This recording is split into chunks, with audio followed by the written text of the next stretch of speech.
than the other leg.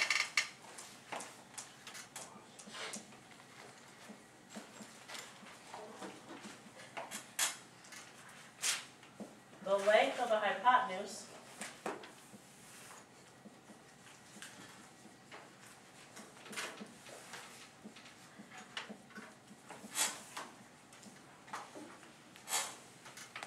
is the square root of 10. Find the unknown lengths.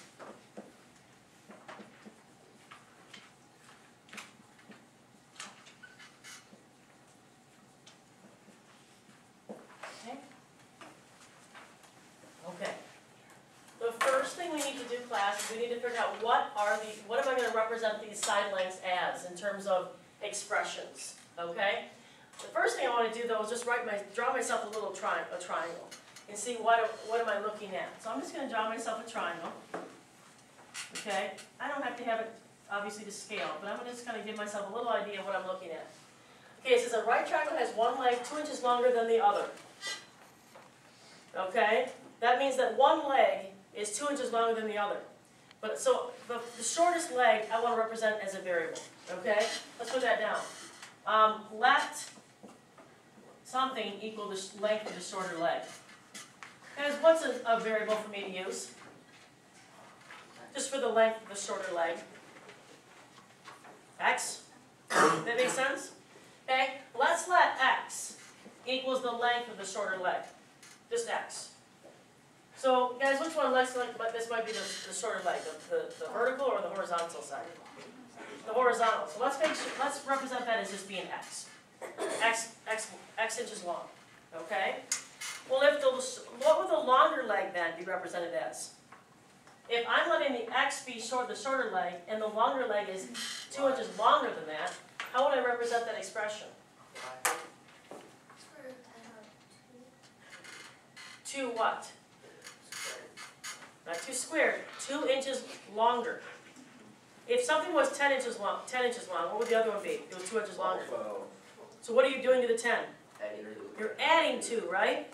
So if this is my original length of my shorter leg, how do I represent the other leg? What plus 2? X plus 2, right? Okay? So let X plus 2 equal the length of the longer leg. Okay?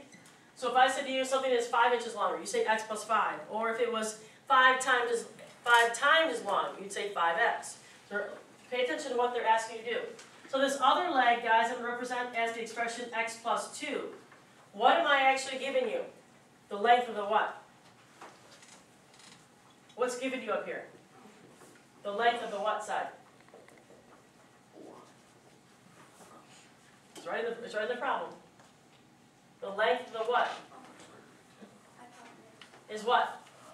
The square root of 10. Yes. Don't be afraid to answer. I know you're going to answer. You just have to ask me. Okay. Here it is again. The length of the shorter leg is represented by X. The length of the longer legs is 2 inches longer than the shorter leg, so X plus 2. The length of the hypotenuse is the square root of 10. Now I have to find the lengths of the 2 legs. I have no idea what they are until I solve for what variable? X, right, okay? So how am I going to solve for X? Well, can I just plug it into the Pythagorean theorem, just like I did before? But now it's going to become more involved because now we're going to have to square a binomial, which means we're going to have to use FOIL or our table. So this becomes a lot more of a difficult problem, but again, it's still essentially done the same way. Okay, all right, so here we go. So this is going to come up here. We're going to start off by always starting off with a squared plus b squared equals c squared. What's my a? Essentially result x, right? So x what? Squared plus. Now look what's my b. My b is what? X plus 2. Why do you think I put it in parentheses? Because I have to do what with x plus 2? I have to square it, right, Danielle? Equals, and then what's my c? The square root of 10, what though? Squared. Okay, so x is the shorter leg, squared, plus the longer leg, x plus 2 squared, equals the hypotenuse squared. Alright, now, the simplifying x squared is pretty easy, but simplifying this is not x squared plus 4, right? Because we're really taking x plus 2 times x plus 2, aren't we? Now, I understand a lot of you like to do the box method or the table method better. So I'm going to go ahead and put x plus 2 here and x plus 2 here and just do the box method. And we'll get what goes right here. All right, what's x times x? X squared. What's x times 2? 2x. What goes here? 2x. Sorry, 2 times x is 2x, and then 2 times 2? 4. 4. Highest degree? Lowest degree? And then these are my what? Like terms, aren't they? Yeah. What's 2x plus 2x become?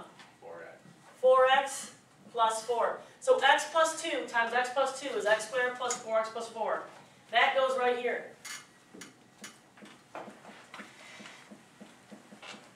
Equals, and then what is the square root of 10 squared? Square root of 10 squared. Just plain old 10, isn't it? Right. Because the square root of 10, the square root of 10 is the square root of 100. What is the square root of 100? 10. All right, so this becomes 10. Now we have to simplify, don't we? Add like terms. What do you see up here you can add together up here, guys? Right, what's x squared plus x squared? We're adding, not multiplying. 1x squared plus 1x squared. 2x squared. 2x squared, right. 2x squared Yay. plus 4x plus 4 equals 10. Class, I have to get this in standard form because I have a quadratic equation right now, but I'm going to end up using a quadratic formula to solve. So how do I get this set equal to 0? What do I need to subtract from both sides? 10, exactly. Not 4, because I want to get a set equal to 0.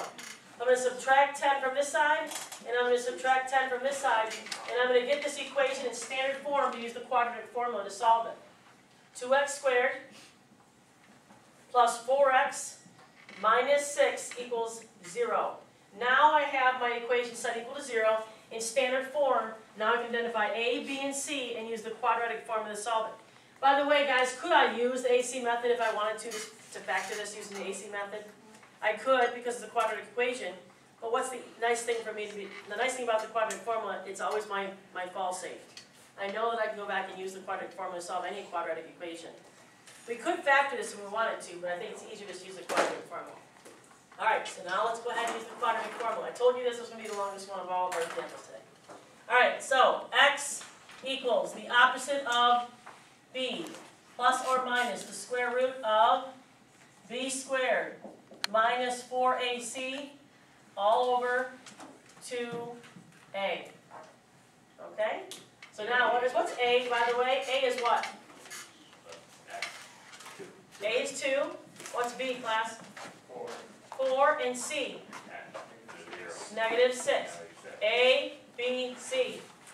Alright, now we plug those into my quadratic formula. So x equals the opposite of, in parentheses, b, which is 4, plus or minus the square root of, in parentheses, b, squared, minus 4 times a, which is 2, times c, which is negative 6, all over 2 times a, which is 2 times 2.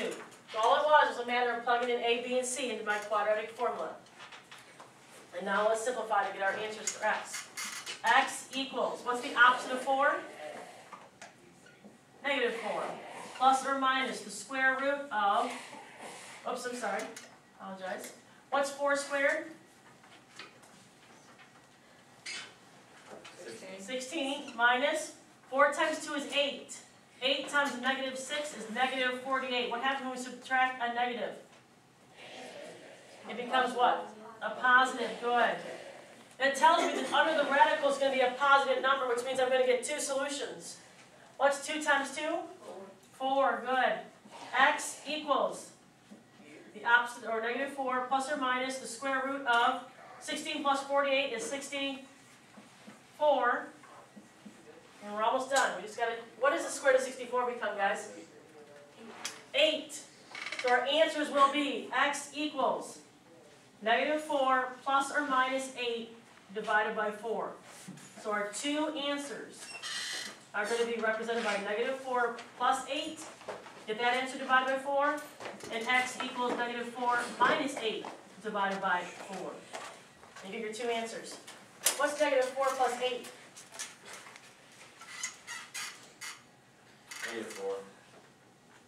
Or 4. Positive positive 4, good. Yes. 4 divided by 4 is? 1. 1, there's one answer. And then negative 4 minus 8 is negative 12. Negative 12 divided by a positive 4. 3. Negative 3. Negative 3, perfect. And there is our final answers. Okay, now, is that actually our final answer? Because now we need to do what, class? Plug them back in, right. Tell me right now, we need to check to see which one of these works. Okay, let's use the 1 right now. What's 1 plus 2? 3. Okay, so 3 would be one side. And then, what would this one obviously be? 1. Is there any way that one side, either one of these sides could be negative? No. So therefore, which one of those is the extraneous solution? Not 1. Negative 3. Negative 3 is our extraneous solution. So negative 3 does not work. Because when we put it back into this right triangle, we can't have a negative length of a side. So therefore, our two legs are a length of 3 is the longer leg, and the length of 1 is the shorter leg. So there's our two answers. Yay. The shorter leg has a length of 1 inch, and the longer leg has a length of 3 inches. Okay? So you can say this is the shorter leg, the shorter, and this is the longer. I'm sorry, I just read the other way around. The longer leg and the shorter leg. Yay. Okay?